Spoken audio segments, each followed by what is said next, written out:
I earlier promised that I had a lot in stock for you. Today is one of those days. I'm joined with yet again another gentleman, a father figure too. He's a prominent businessman, self-made, and I wouldn't want to say much about him. I will give him a chance to introduce himself, and later we'll proceed with the stories I have for you. You're very welcome, sir. Thank you so much. Can you tell us who you are and just a little brief information about yourself? Well, I'm called Mujuni Jimrex Chas.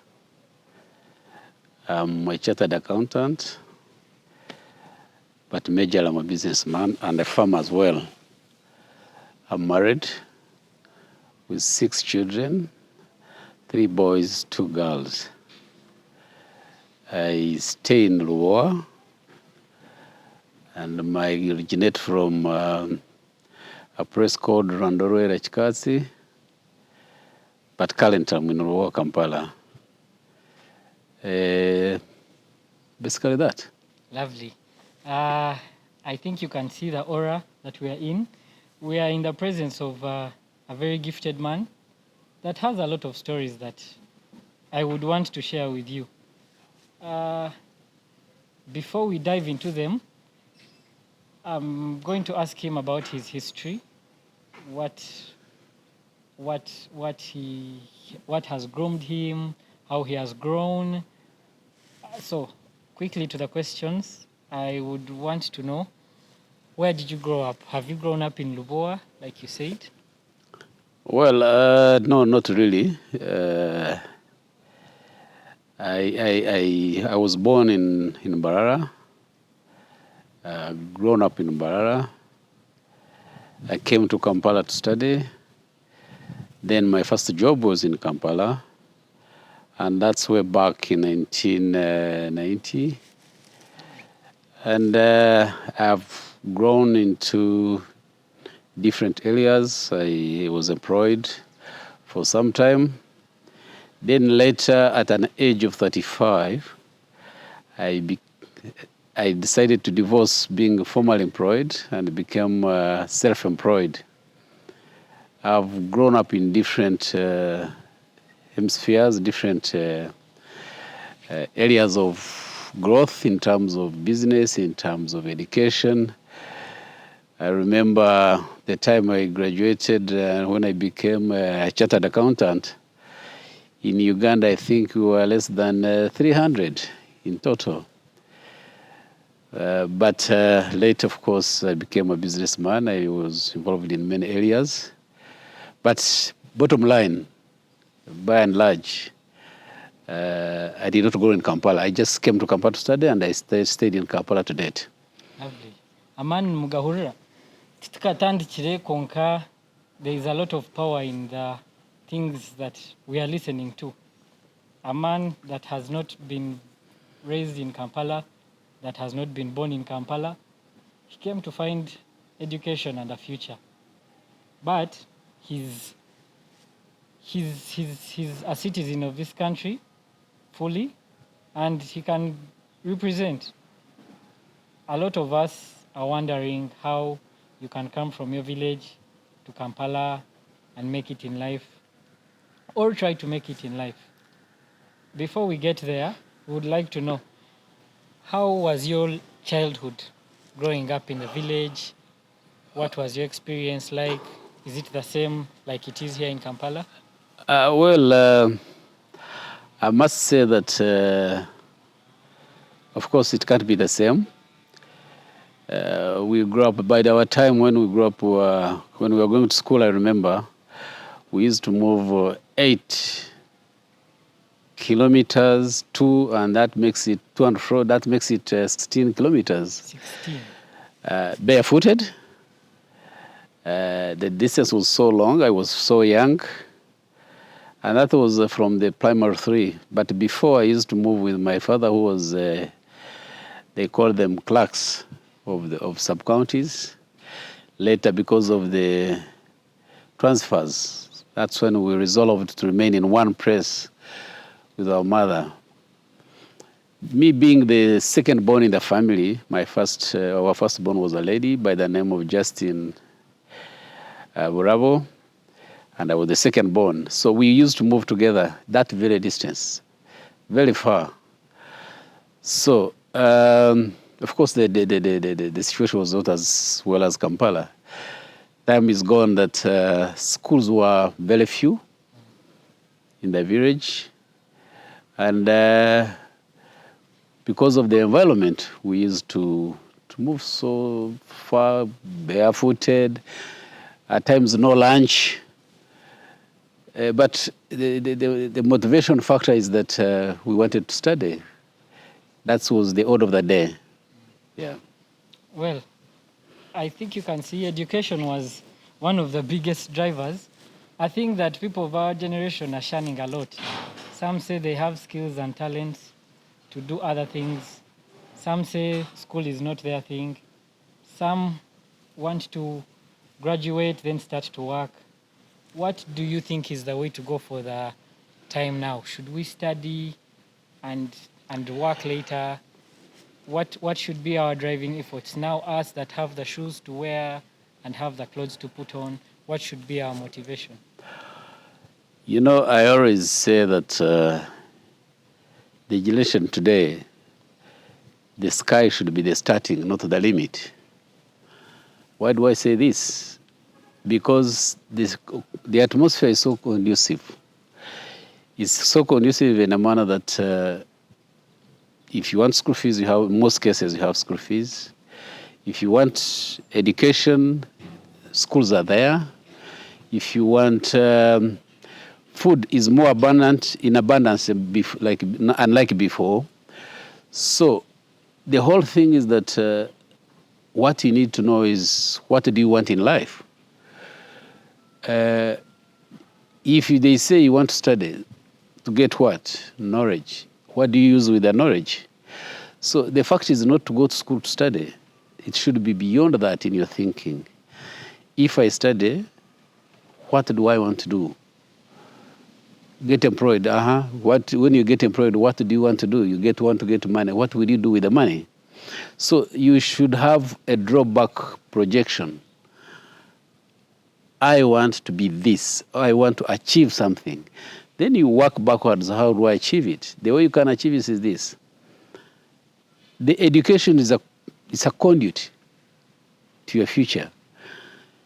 It's a fallback in the event that you have not reached where you want to reach, but you can still earn a living by getting an employment, by getting self-employment. There are two scenarios that you need to consider in the current generation. One, we should appreciate that there's no employment. There is not enough employment. Yes, there is an employment, but there's not enough employment.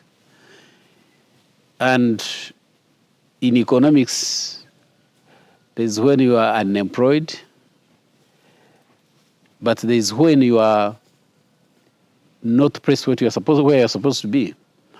So you should have a motivational factor that I want to be this in future, whether employed, whether not employed. So the mindset should be in a manner that you should not get education to be employed alone. You should get motivated to say, I need to do something for my future.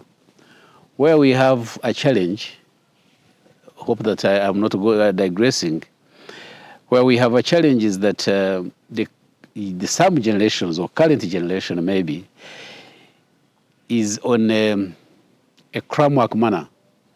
I'm born, I'm educated, and it ends there. No. Number one, you need to know that any job is important, whether self-employed, whether employed by any other factor. But how do you use that employment to meet your goals? You must have a goal. You must know where you are coming from, and you must know where you are going. Unless you know those things, then you have a challenge.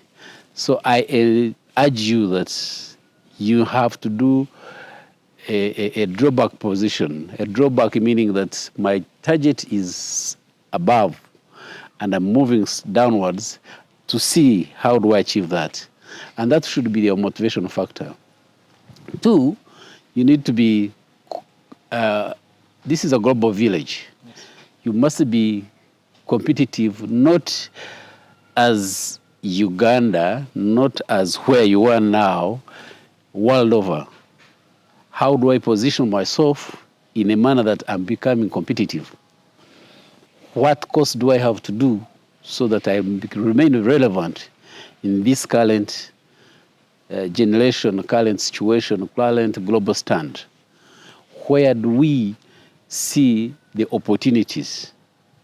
So you have always to meander around that. And lastly, I would say that the technology has made things simpler for you, unlike before, unlike our times and sometime back. You can Google, you can use the Google, whereby you can read a lot. You must read a lot to be able to be in this competitive world. Unless you do the reading, unless you use the gadgets you have at your hand, unless you are able to read books, unless you are able to watch CNN, watch international TVs, and be able to see where is the world going. And you bring that relevant information to benefit yourself and the current generation. Live by example. Be focused, get to know what you want, be innovative, then the sky is the starting, not the limit. The sky is the starting. We have talked about education. Talking about education, in Rwanda rwera, I want to believe mukakura n'abantu abatarashomere abakurira mu mikono y'abazaire babo when schools were not so much. What was the mode of education back then? If I got you right, of course, Rwanda rwera narasho mu byaro byaitu. Yes. Tukaba tugira okukopa kumanya ngu abana bashomesa nitwe twenda kushomesa. Now, amashomero maingi mu Rwanda rwera kaga gatarumu. So tukaba abana babatwara omu myanya n'amashomero amarungi babondiga bakiri bato. Ezo families ezabeire zebaasa. Ezabeire zitakwebasa omwana kuyabira kura yahitse emyaka 7-8 abona kutandika ishomero. Omwana abona kutandika ishomero. Why? Because nabareba distance yari azi kugenda naza kushoma kakakire kana kato tukakugibasa tukakubasa kusibako. So because of all that, there were two set of families. Ejeri kubasa kushomeseza Mbarara na Bushenyi, ejeri kubasa kushomeseza Rwanda rwera baheza kukora. So za kushanga there is a gap, a big gap. Now that was way back. To date, amashomero gakanyire, abana bagenda bashoma, hariyo na boarding schools zo mbyaro, but by then it was a big challenge. How did they get knowledge and education? Of course, akatugira another challenge that school dropouts no babiri bija kushomesa amashomero gaitu. Acheza senior 4 ushanga ari umuntu w'amani nashomesa primary. Watagambo hari mushomesa w'amani. Acheza senior 6 ubwo nashomesa secondary school. Hakaharo abashomesa bake bo kugira ngo ba qualified teachers. Nashabarira mu teacher training schools or colleges. So amashomero gacyagabira gatungabo kwabira mugisha ba headmistress na ba headmasters ba bariyabo. Otherwise qualified teachers bakaba batari.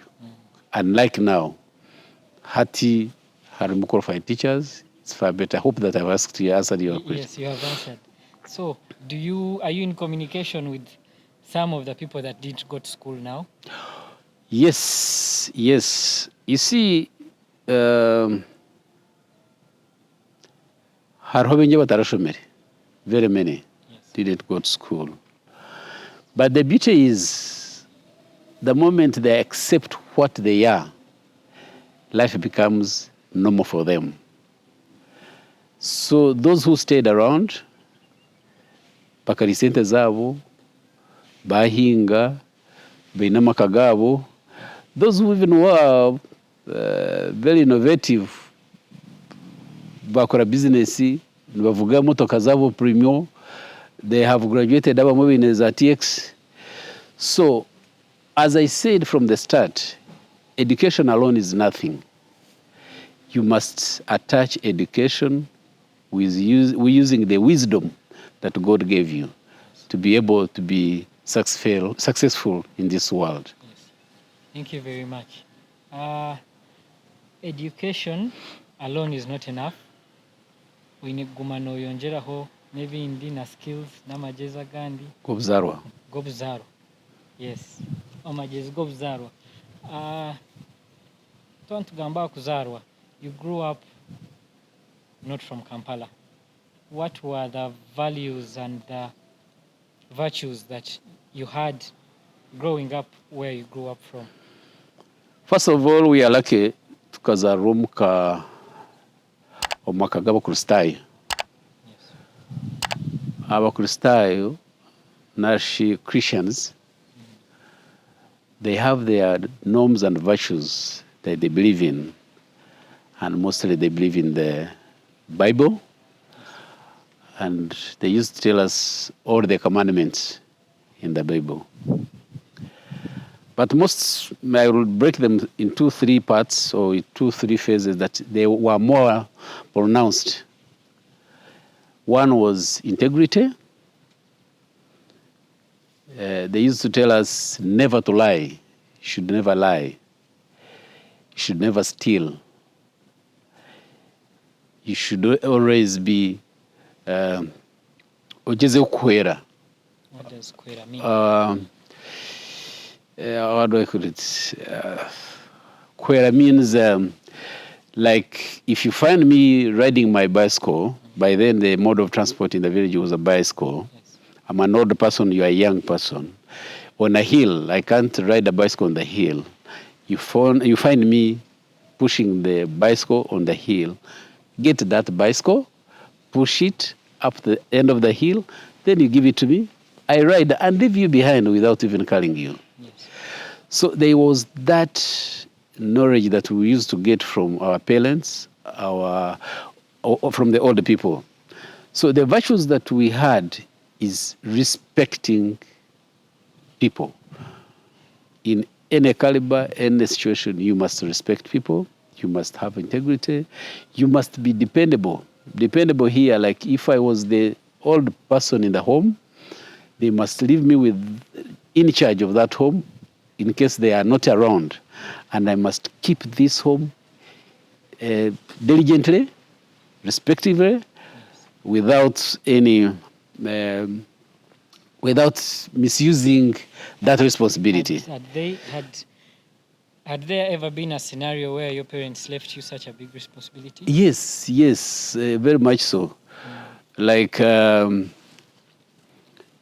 out for a trip. Kutayaya.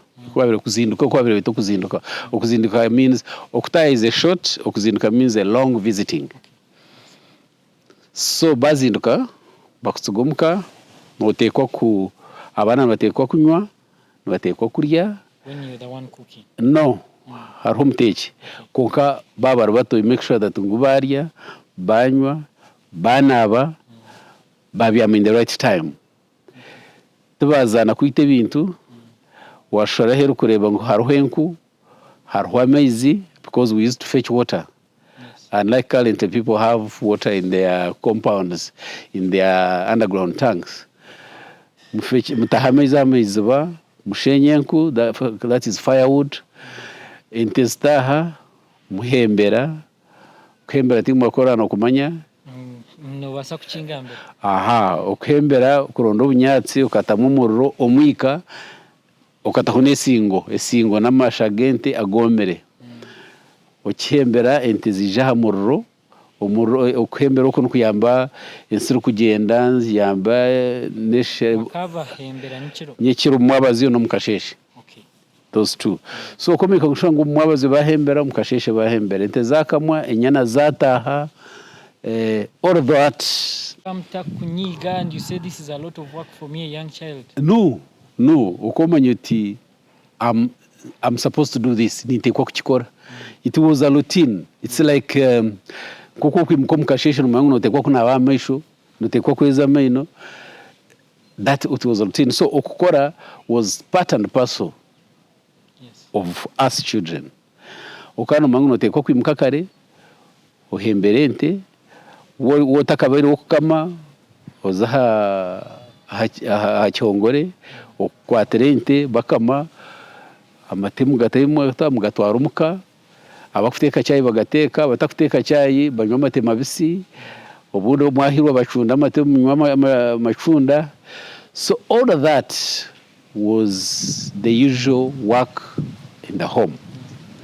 So kubabira bakusigira responsibility ndashobora kusigira ubushobozi obumuka omeka gushanga byona byakorwa in time. Byakorwa in time is part of your responsibility. Byabitakozerwe ware mwaka an elder person in the home.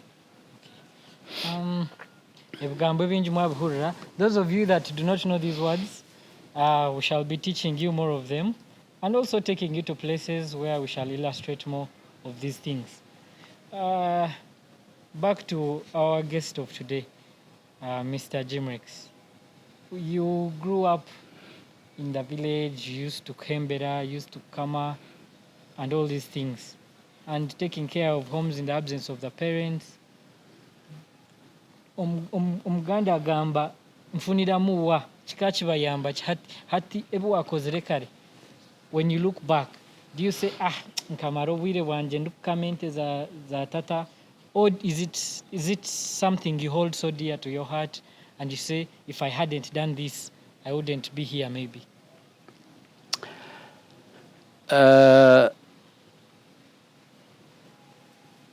You see, culture or home requirements or works,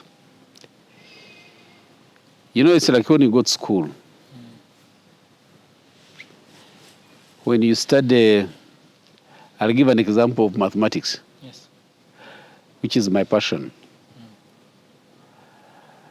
When you are studying mathematics, you don't know when you will apply it. Until a certain time when you are old or when you are doing your own business, you start getting calculator, emotoka egi, najigura egi, najitunda hariezi, nagobaho zingahe. Commerce-wise or economic-wise, or accounting-wise, eziwagiguza, that is profit. Konkobu wabe no shoma, okota kumangu, you apply that.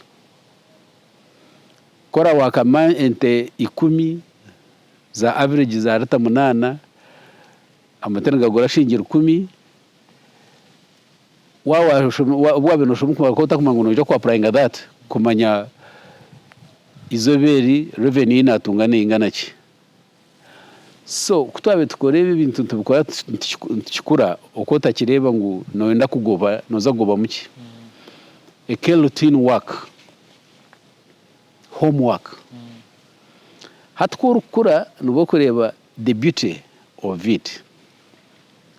The beauty is structured in 2 angles. That when you tell someone to do something in that regard, you are telling him what you have ever done, the experience you have in having done that.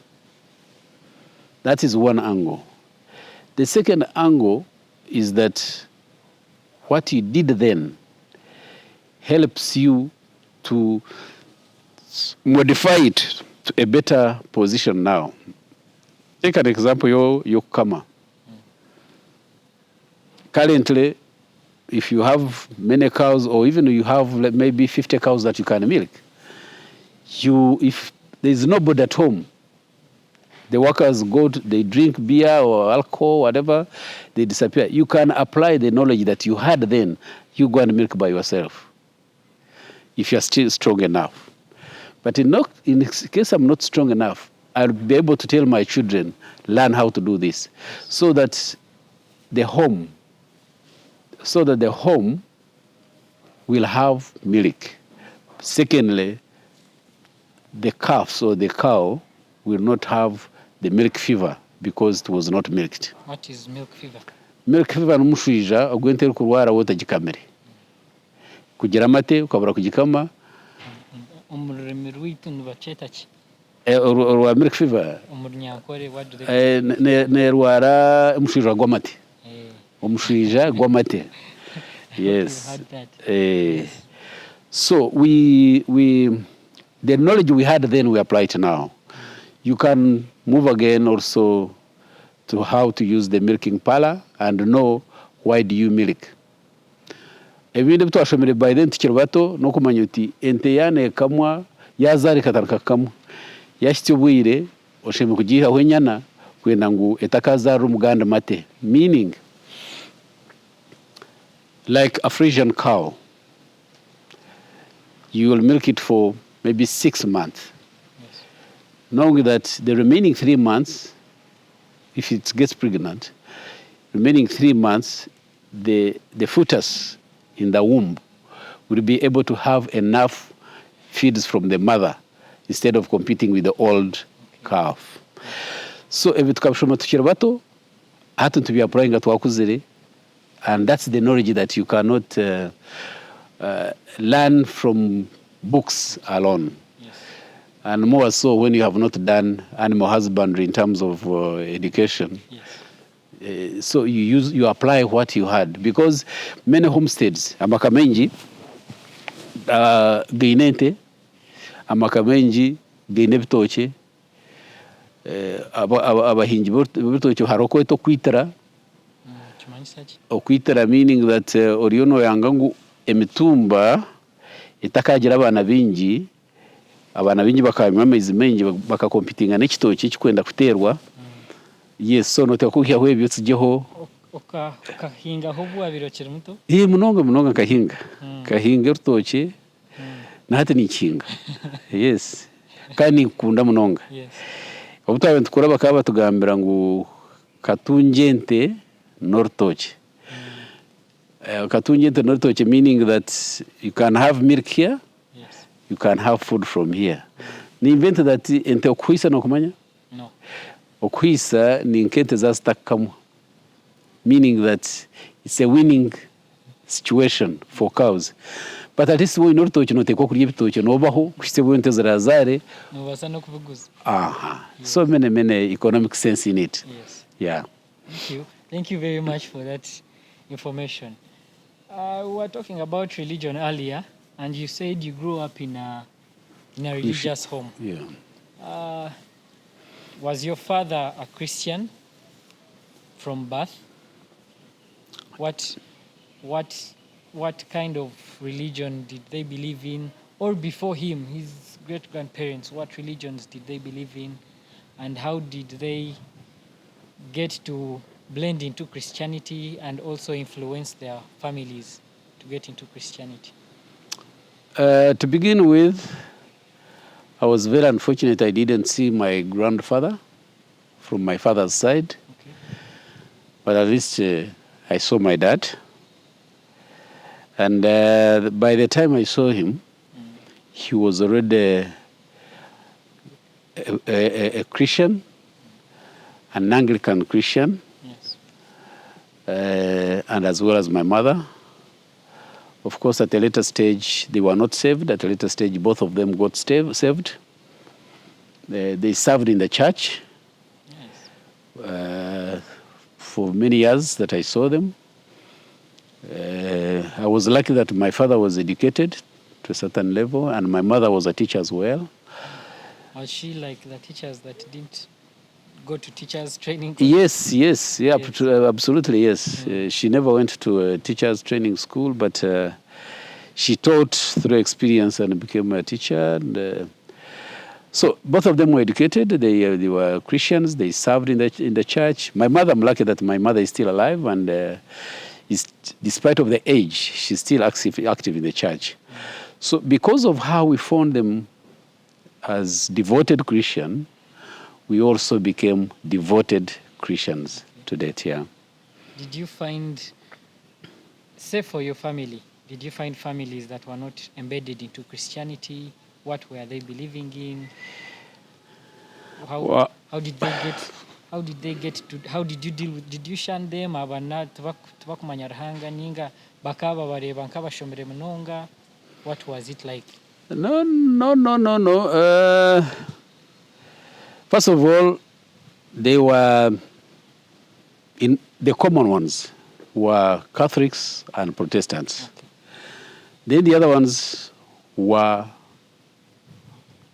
like not believers or not defined. But in the community I grew up, I have to be honest to you that the majority were Protestants. Majority were Protestants, yes. And there's nothing like shying away from anything. Okay. Now, what are devoted Christians, we were not bothered. Ati chikija kitakubangu Christianity closed out on culture a bit. Were there any differences between culture and Christianity? I'm a poor historian, Okay. but like an elder, I have some belief or the understanding.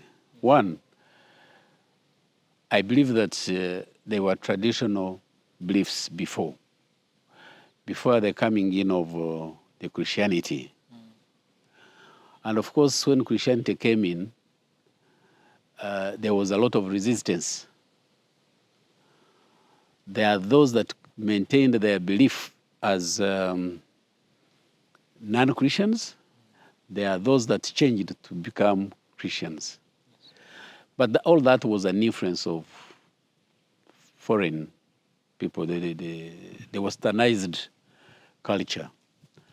Unfortunately, of course, with time, we found, because of the benefits of being a Christian, learning a lot about Christianity, the advantages of building of missionary churches, missionary schools, missionary hospitals, all that was a benefit of Christianity. And as a result, everybody changed from their traditional beliefs to Christianity. Was it a good thing?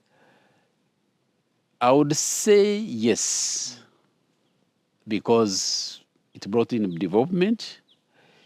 It was not of any harm to that. And of course, in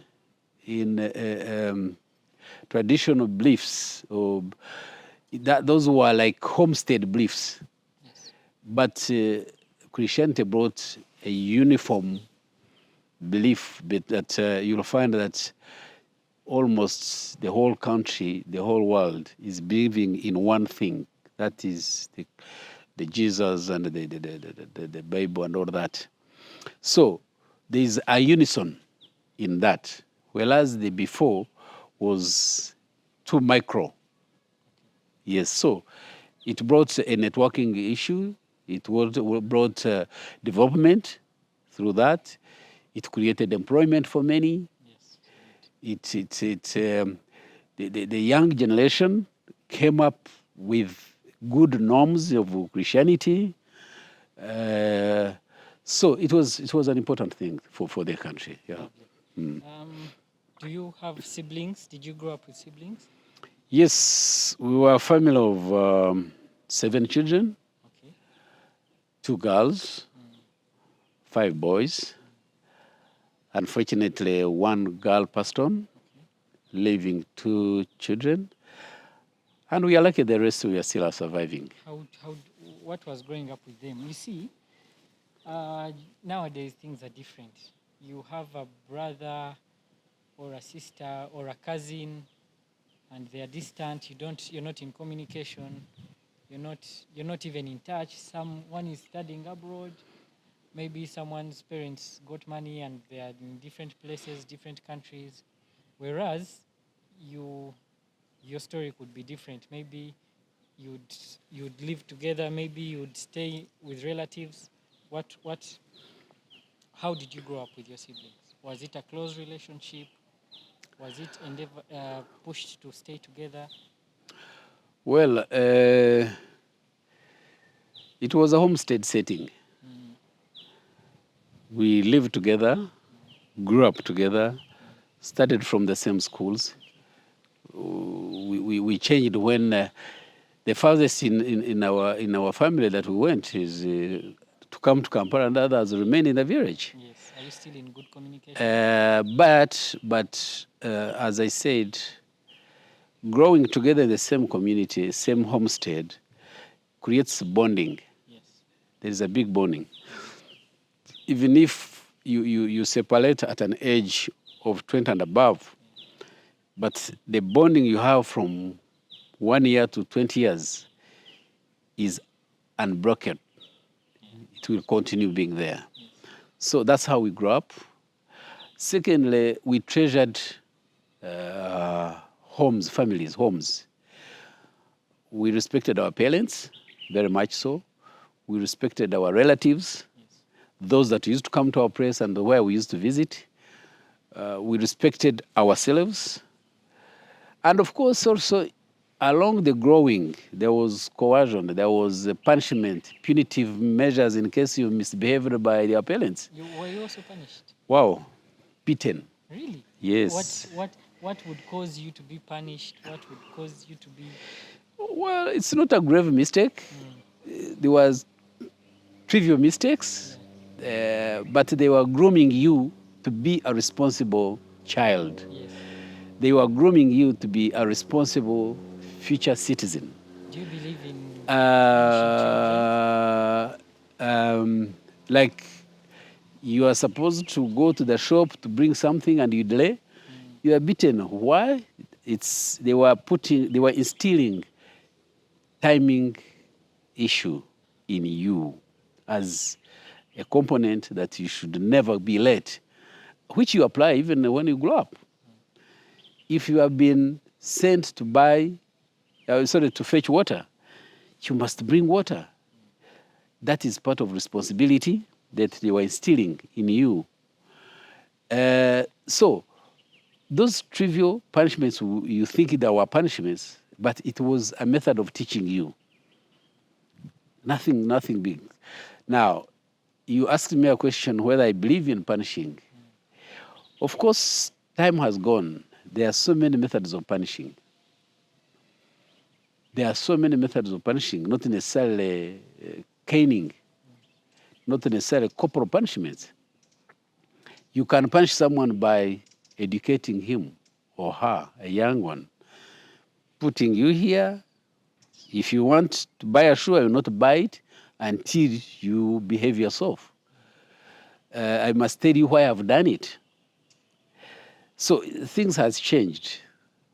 Of course, I don't mind once in a while to give you some canes when you are my child, but it helps in shaping you to be a real good citizen in future, responsible citizen, a citizen with integrity. I'll give an example. Current situation, we are facing a lot of corruption. Before there were no corruption a lot. It was there, yes. I would say I would be deceiving myself that there was no corruption. It was there. But it was not as this current situation. Why? Because we used to know that something that is not mine, I should not touch it. I will find that bottle of water here, I'm thirsty. Or a banana, I'm hungry. Because they have not given it to me, I will not eat it, I will not drink that water. Yes. In other words, they were deterring us from the corruption or taking something that is not yours. Are you actually thirsty? I can get you some water. I'm very fine. I'm very fine. Okay. Now, the reason why I ask such questions is because you had a disadvantage over the generations now. most of the people at your time didn't go to school. But now, people of our ages and a little bit older than us have gotten education. Even those that have not attained the most high educations are finding a different solution. They want to go for cheo. Those with money want to go and settle in Kenya, in South Africa, in Dubai, and they are running away from this country. What do you think could be one of the reasons? Of course, I urge you to read a book called, I'm forgetting the name, about sniffing the cheese, Okay. or my cheese, something like that. It's about opportunities. People, because I remember earlier I said this is a global village. Yes. It's a global village. People are sniffing the cheese. They are looking for opportunities. They may find there is no opportunity here. There is an opportunity in Kenya. There is an opportunity in Dubai. There is an opportunity in USA, Canada, world over. And because they are earning a more coin or more money there than here, they end up going there. But what would be the reality? You tell us. First of all, I must put a disclaimer by saying never stop someone to look for an opportunity. It's healthy to look for an opportunity. However, as I said before, learn where you are coming from, where you are, and where you want to go. It should be your driving factor in your life. You need at every stage, evaluate yourself, what you have achieved by going to Canada, and what you would have achieved if you had remained in Uganda. I would say in the developing countries like Uganda, opportunities are a lot. The challenge is the environment. What do I mean here? There are so many opportunities here. You can start something small, you grow big. The limiting factor, one, is cheap capital. Two, the market. Now, because of those factors, and also when I say factor of market for goods and services, they are limited. So, if, putting a bit of analysis, if I'm earning $500 in Uganda per month, and someone who goes to Canada is earning $3,000, I'll urge you to remain in Uganda. Why? The reason is very simple. In Uganda, the level of taxation is not comparable to the other side. Yes. Two, it's easier to save what you have made here and invest it and supervise what you have invested when you are seeing it. Unlike when you're in Canada, wanting to accumulate money and bring it to invest, it may not be simple. Because for me, if I have made $500 here, and out of that I'm saving $200, I start investing the $200 now. By the end of the year, maybe it will have added $50 or $100. The other person is waiting to accumulate that much. He's not saving, he's not earning anything out of that money. When he brings it in here, start even getting the bearing will take him some time and will be consuming. Then to be able to invest and supervise, it may be hard for him or her. So, two things. One, for me, it's okay to get an opportunity where it is and exploit it to the fullest. But evaluate yourself at every stage. Every stage, evaluate yourself.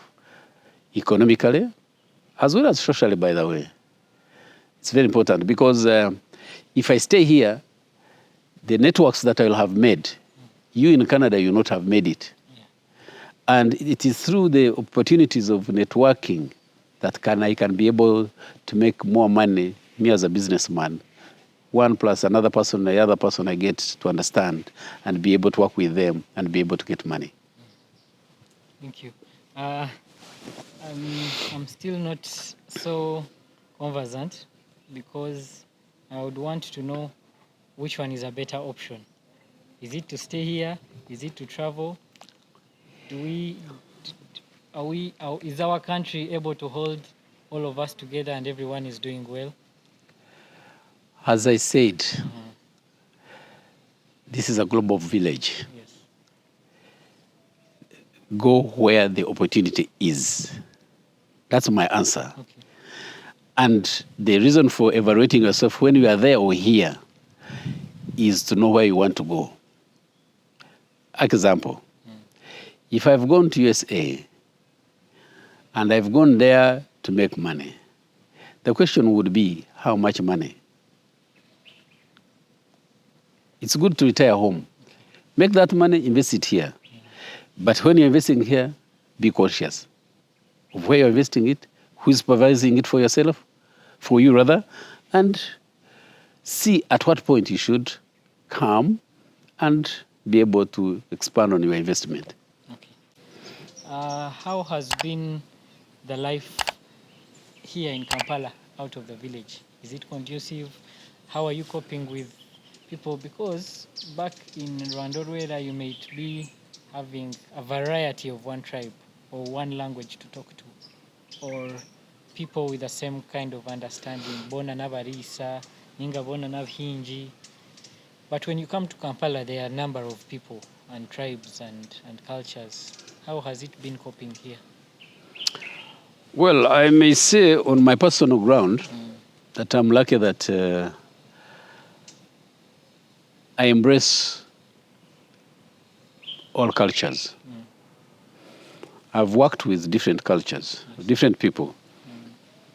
I've worked with Northerners. Yes. I've worked with foreigners. I worked with Italians. I worked with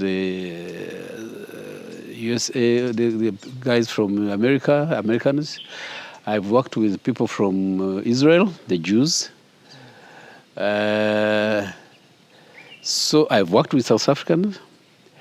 Currently, I've partnered with Somalis. Okay. So I'm lucky that I've dealt with so many people. How has it helped you? Yes, the little business that I've made with those people, not from my same area, the people from Ankole. No, I've made it with foreigners. Yeah. I've made it from people from Kampala here. And you need always to appreciate that you need to come out of micro thinking. Just think small. Be in a society of small, because you will never grow your brains with staying with people, the same people grew up with. I'm not saying that you should shine away your fellow people from the village. No, have all of them, embrace everybody, but agree to work with whoever comes. And I found it easier for me, and I feel happy that I've done that. I'm a farmer, majorly now. Yes. And I visited Israel a number of times. I visited Holland. I saw how they do their things. I'll tell you one story, amazing story. I went to Israel. I met this Jew, this gentleman by the names of Uzi. And we visited two processes. One is called Solek. Solek is one of the missile plant. I hope it's not classified information. No, it's not. We had a lab in that setting. So we had gone to see, it's a research lab. In Uganda, I represented a company called GFI SA, which had a technology of fuel marking for a period of 12 years. So I was in the study trip about what I'm offering to this government. So we went there, visited. After that, we went to a hotel. We had our lunch. Then he took me to his farm. I found him with an acre, 3/4 of an acre, an orchard, fruits, only oranges. Then I asked him a question. How much money do you earn in a year? He told me it's a net of $45,000 a year. 3/4 of an acre. Earning $45,000 a year, net, not gross, net. I hope you know what I'm saying, net. Yes. So then I told him I'm stupid. He said, why? How much land do you have? I told him the land I had. Then he said, you're stupid. I said, oh, yes, I'm stupid because I started. I know, he asked me actually a question, how much do you earn from there? I said, kindly ask me another question. I said, which question? I said, ask me how much more do I put there? I told him. And he said, you're stupid. Yes. I started by saying I'm stupid. What do I mean here? When you interact and when you move, you learn a lot. And I'm not saying that I've learned to their level, but I was exposed to understand that people outside there, it doesn't matter how big the land is, how big your brain you want to scratch your head. You can do something and earn comfortably a lot. So, bottom line, going back to what you asked me, it's good to work with everybody. Embrace whoever is willing to work with you. Yes, thank you. Besides the cultures abroad and the people that you've met from outside Uganda, we are having a crisis right now. I had an interview with someone earlier and I was telling them, people from our generations or from our times, we do not know much about our cultures or where we've come from. But yet again, we are embracing tribalism, we are embracing hatred and separation among our Ugandan tribes. What can we do to close this, or what do you think would be the cause? You see, I would call it a myopic thinking. And that comes from the greed of the world, the greed of the current generation, the greed of human nature. If because I want to do something, I want to do it with my closest person. But all that person, my closest person, wants also snatch the idea and be better than me.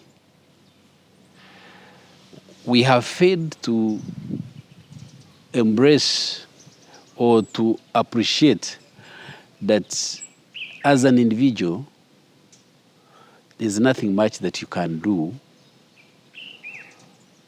or you can earn a lot through synergies working with the people. I'll give an example. I told you I'm a chartered accountant. Ernst & Young, Price Waterhouse, KPMG, all those big four were started by individuals, incorporated other partners. Eventually, they may have died. They might need to be available. But those big firms have stand a test of time. And that is out of having strategically thinking that I want this thing to grow infinitely. Now, the myopic thinking is a selfish tendency. Myopic thinking. Yes. Selfish tendency creates that greed, that vice that has failed to see more so with our African settings, African cultures, failing to grow.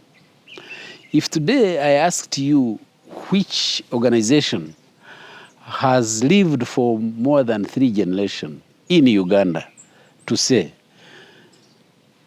go and do a research, then you'll come back and tell me. I will. So basically the whole bottom line is that it's the myopic thinking, the greed that is causing that. Now you're asking me a question, how do we come out of that? My thinking, there are a lot that should be educated, sensitized among the generation. It doesn't matter to you to start it with another person or 3 people, to be able to educate the current generation, to know that there is a lot for everybody. A lot for everybody. Now, the moment someone understands that there is a lot for everybody, then you work towards that, everybody, to get something out of that. The moment you have that, then this myopic thinking, this greed, this fighting for nothing, I would call it, will end. Thank you very much. We are going to be cut short in this interview. We have a lot more to tell you, but catch us in our next phases, and we'll still have very many stories to tell you. You're very welcome again. Thank you so much. Thank you for an opportunity of having us. My pleasure. In your wonderful abode. Amen. We hope to come again, and you give us time. And we thank you for adding another brick, a tofali, on building a better generation for us and for the people to come. Yeah, I can end by saying thank you for coming to interview me. My pleasure. I don't know the reason why you are doing this. Yes. I don't need to know. But I will say this to you and to the young generation. Yes. And it's a piece of advice to you guys, that the world is not ending tomorrow. And because it's not ending tomorrow, you should live in a harmony with everybody. Be integral. In other words, embrace integrity. Be dependable. Yes. In our profession, we normally say you should not only be independent, but you should be seen to be independent. Yes. So people should say, Joshua can do this, Joshua cannot do this out there. Lastly, embrace technology, work hard, work smart, work in unison. The sky is the starting. Thank you very much. Thank you. We're glad to have you. And that's it for today. We'll be joining you later.